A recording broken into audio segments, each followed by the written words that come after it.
এয়া আজি জন্মাষ্টমী বুলি এয়া পনীৰ ফ্ৰাই কৰি লৈছোঁ আগতে, তাৰপাছত কি বনাম চাই থাকিব। লগতে এয়া বনালোঁ পায়স। পায়সটো অৱশ্যে মই বনোৱা নাই দেই, ছোৱালীজনীয়ে বনাইছে। এইখিনি তেলতে ভাজিম পিঁয়াজ আৰু এইখিনি হ'ল মটৰ আৰু কাবুলী বুট আছে অলপ অলপ। কাবুলী বুট কমকৈ দিছোঁ, মটৰটো বেছিকৈ আছে। বইল কৰি ল'লোঁ দেই এইখিনি। কাবুলী বুট এনেই অকণমান দিছোঁ, মটৰ বেছি দিছোঁ। কাবুলী বুট এইটো কাৰণে দিছোঁ, মটৰখিনি কেতিয়াবা সিজিলে বৰ গেলগেলীয়া হৈ যায়। কাবুলী বুটকেইটা দিলে কি হয়, গোটা গোটা হৈ থাকে। আৰু ইয়াতে আদা, নহৰু, শুকান জলকীয়া, জিৰা একেলগতে পিচি ল'লোঁ মই। কেঁচা জলকীয়া পাছত দিম, যিমান জ্বলা খায় সেই অনুপাতে দিব আৰু। মছলাখিনি দি দিলোঁ মই।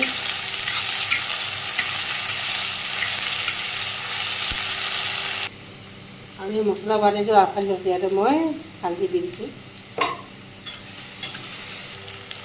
আৰু এইখিনি ভজা হৈ গ'ল, তেল ধৰিব ধৰিলে। এতিয়া মই সেই আখালি লোৱা বাটিটো হালধি দিছিলোঁ যে এইখিনি ইয়াত দি দিলোঁ।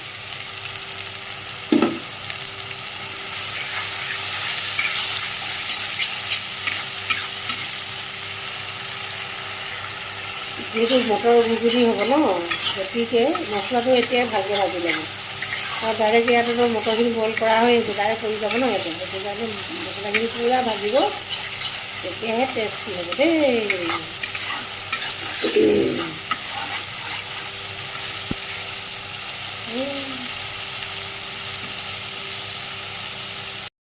এইখিনি ভজা হৈ গ'ল। এতিয়া মটৰখিনি বছ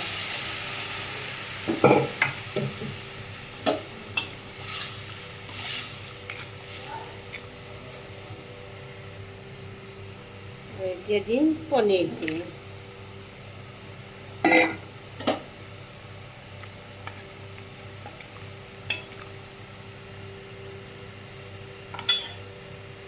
বনাবলৈ মই লৈছোঁ আটা লৈ ইয়াতে নিমখ দিম। আৰু এতিয়া ইয়াতে অলপ তেল দিম, মই ৰিফাইন তেল। তেলটো দি ল'ব লাগে এইটো কাৰণে পুৰিখন বৰ ধুনীয়া হয়, ফুলেও আৰু পিছলৈকেও ধুনীয়া হৈ থাকে। আৰু তেল দিয়াৰ পাছত ধুনীয়াকৈ এই ধৰণে সানি ল'ব আগে, তেতিয়া পুৰি বৰ ধুনীয়া হয়। তেলখিনি যাতে চব গোটেই আটাখিনি লাগে আৰু তেনেকুৱাকৈ সানি ল'ব দেই। তাৰ পাছতহে পানী দিব।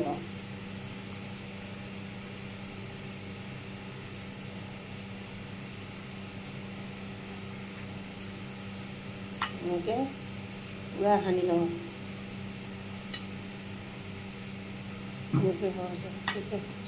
এতিয়া আৰু ইয়াতে পানী দিম মই। পানী দি মাৰি লওঁ আৰু সেইটো আৰু পানী দি মৰাটো কিয় দেখাব লাগে হয়। এই উতল আহি গ'ল, আৰু অকণমান পানীটো শুকাবলৈ দিম।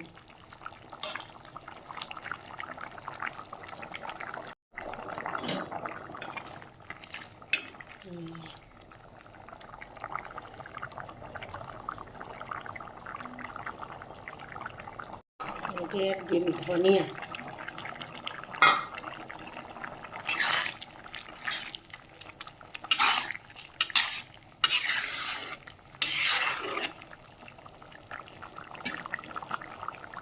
এইখিনি হৈছে কচুৰি মেথি। এতিয়া কচুৰি মেথি দিম, কিন্তু আপোনালোকক ভিডিঅ'টো দেখাব নোৱাৰিম, কাৰণ মই দুইখন মোহাৰি পিনি দিব লাগিব। সেইটো কাৰণে কচুৰি মেথি দিব নমাবৰ সময়ত, তাৰপাছত খাব আৰু কিমান যে কচুৰি মেথি ঢাকনটো খোলাৰ লগে লগে কি ধুনীয়া গোন্ধাইছে। কচুৰি মেথি দি দিলোঁ মই, দি পিনি এতিয়া গেছটো অফ কৰি দিম। গেছটো অফ কৰি এই মানে ঢাকি দিব, গোন্ধটো ইয়াতে থাকি যাব। কেনেকুৱা পালে ৰেচিপিটো?